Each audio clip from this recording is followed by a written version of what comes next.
Stop Me Now is such a perfect example of Brian May's guitar soloing style. When you listen to interviews with Brian, he does describe how he composes solos as songs within the song. So he's not always recreating the vocal melody, but he's coming up with a melody that a singer could have sung.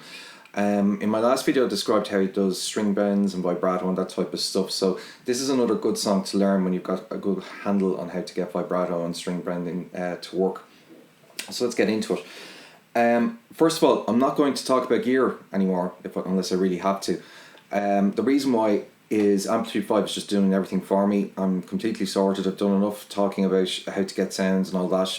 If I have presets related to lessons, I'll stick a link up for them, or I'll put them up on the new Amplitude ToneNet service, which if you search for my name without a space, Thomas Brunkert, one word, you'll find all my patches up there now. So there's nothing really to say in terms of the sounds. It's a red special with these two pickups on and together in series, so not out of phase, because that would sound rather rotten and rancid. I want to talk a little bit about why this works firstly. So as a golden rule, I don't think anybody should ever learn a solo without knowing what's happening underneath it in terms of chords and structure and time.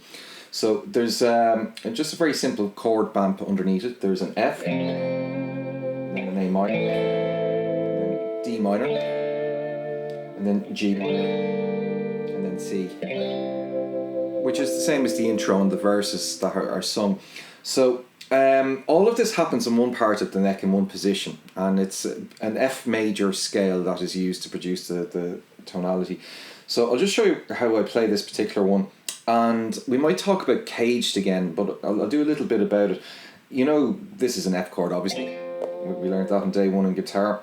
But obviously there's F chords up and down the neck, and they follow the shapes that you would have learned when you initially learned guitar. So in other words, this F that we've learned early on in our guitar playing career is actually the top part of an E-shaped F, because it resembles an E chord.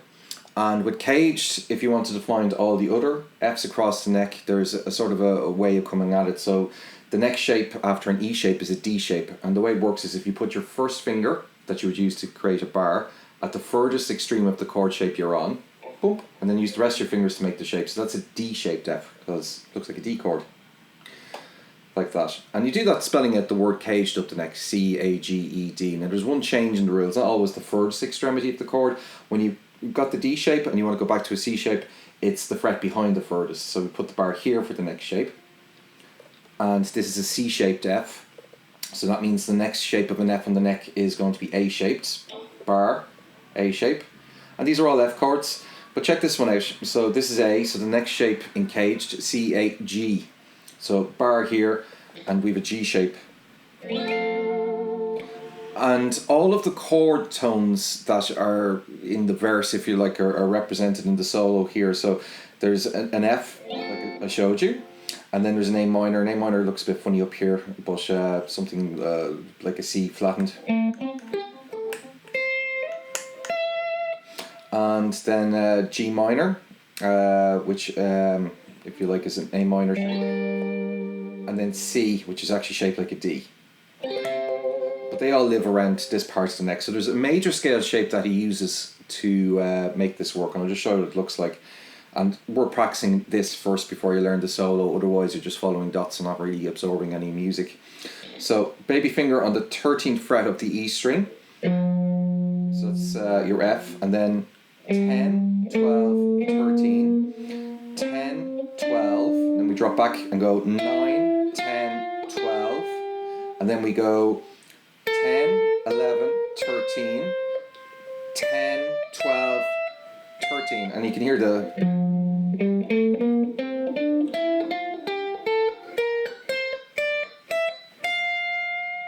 two octaves of F major there. So everything is happening around that box shape. Now, if you learned a natural minor scale, and I don't want to get into too much theory today, but you know, a lot of guitarists would learn that as a sort of a pattern that they use to practice. You'll see that F major is exactly the same as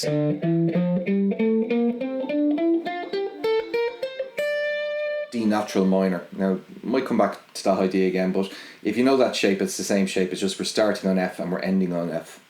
Okay, so let's have a look and see what's happening. So the first chord is an F chord, and in the chord F, There's 3 notes, F, A, and C. And as I said earlier, they follow sort of a G shape around here. So the first thing he does is he bends the 12th fret of the G string, which is a G note, into an A note. So he's bending it into a note that's in the F chord. So basically the piano and the bass are doing F, and he's bending into,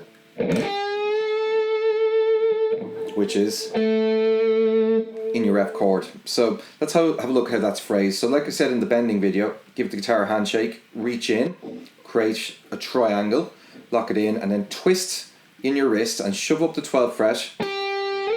Sorry, whoops, excuse me. So it sounds like that note. Now it's a lovely little phrase. So what he does is,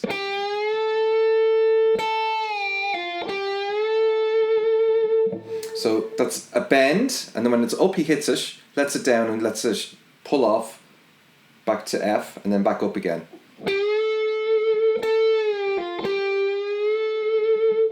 And what's interesting about this is when we come to the second bend, the chord has changed from F to A minor. And that lick works because the note he's bending into, A, is present in both of those chords. So in other words, A minor obviously has A in it and F has A in it. So that's why it works.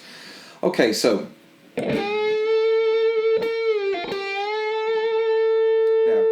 while it's still up,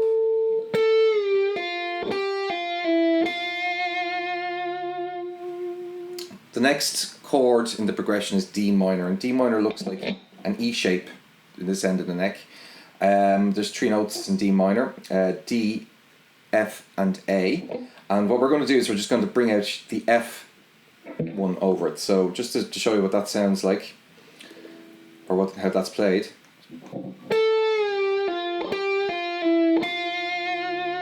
So while it's up, re-pick, let it down, and it's a pull off, slide back, and then back to this note here. So overall that phrase is,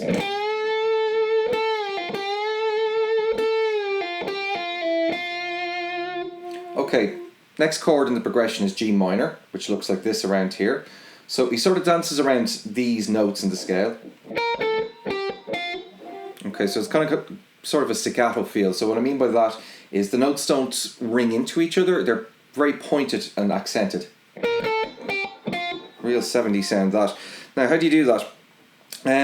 As with all solo playing, your wrist is always sort of tracking your pick down here. So at some stage, hopefully, and if you haven't, I'll do a lesson for you.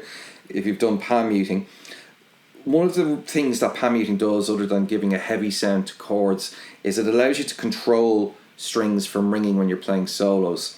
So anytime that I'm playing, I'm always rolling the wrist up and down depending on where I am on the neck. And that helps me stop strings from ringing out and ruining the sound of the solo.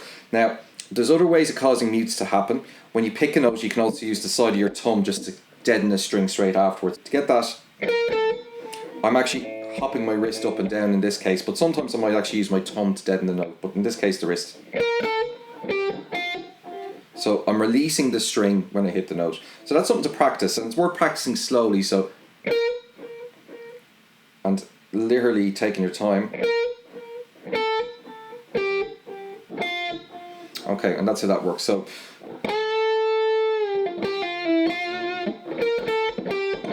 now this bit is pretty cool. So this is over the C chord. And again, it's choking the note as well. So he's doing a bend, and in this case it's bending the G so that it sounds like a B flat. So it's only a semitone up, but as soon as it goes up, he kills it. So bend, release, bend, release. And then on the last one, pre-bend, and then let it down, and then grab this note here. And these are just sort of tracing the notes of the C chord again. Oh, excuse me. Okay, cool. So that's a full round of the chords, and that's half the solo. So now we're moving back again to an F chord on the piano and the bass, and we do a different piece. So.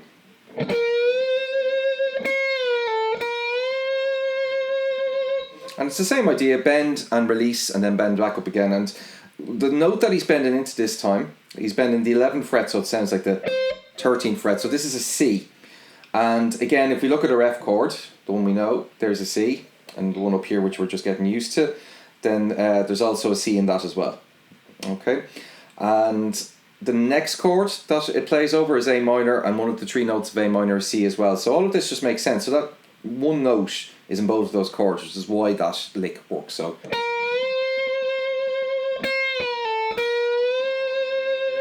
So just to show the mechanics of it, I'm using my second finger to execute the bend. Same idea though with the wrist going up. But when the bend is executed, I give a bit of vibrato. So in other words, I go above and below the note with the twist of my wrist, and that's just what makes it sing. So we're practicing that. And then it comes back down, pull off the 10, and then back up again.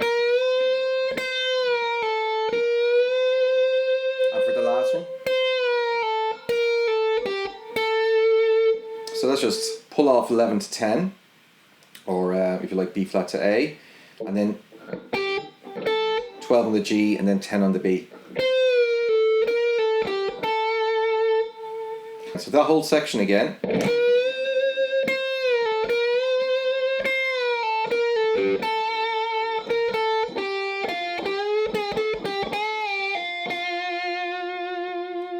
So similar motif from the first half. Except this time the bends are full tone bends. So he's bending the 12th fret of the G, so it sounds like an A, letting it down and then back up again. And then when he lets it down the 3rd time,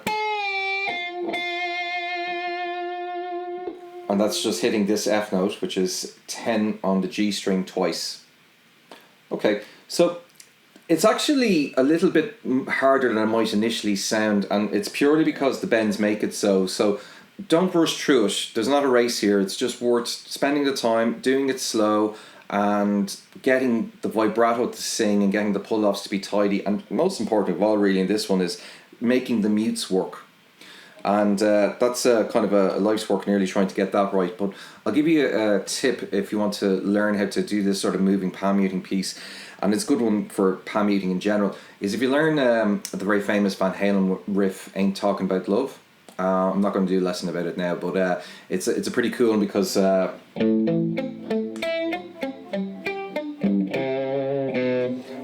it uses all 6 strings with the palm mute, which is a nice way to learn how to just gradually bring your mute across all 6 strings.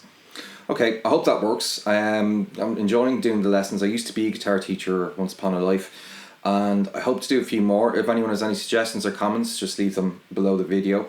I'm kind of hoping that I'll get some more subscribers and I can become an influencer and just spend my whole day taking selfies and living off free stuff from suppliers.